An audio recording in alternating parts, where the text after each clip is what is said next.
Abang, nak tanya, berapa abang bayar sewa bulanan? Saya tak sewa kat sini, saya collect sewa. Oh, boleh tunjuk sikit rumah abang? Sekarang ke? Abang makan boleh? Abang makan dulu.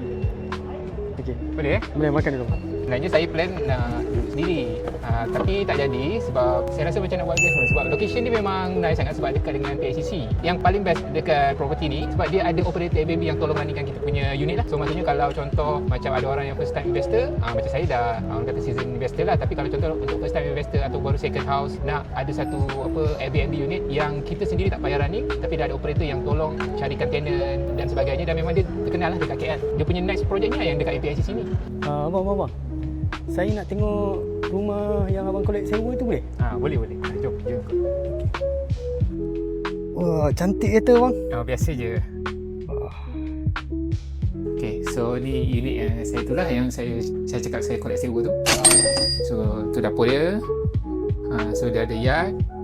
Ni kitchen cabinet atas dan bawah ni memang developer dah bagi dah dengan peti sejuk sekali. So kita tak payah nak tambah apa-apa lah kat bahagian sini. Lepas tu aircon pun dia bagi.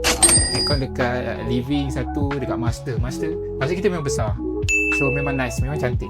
And then even renovation pun kalau kita nak biarkan diorang buat renovation, diorang akan buat dia punya finishing semua ni. Kita tengok bilik air kita. Sini.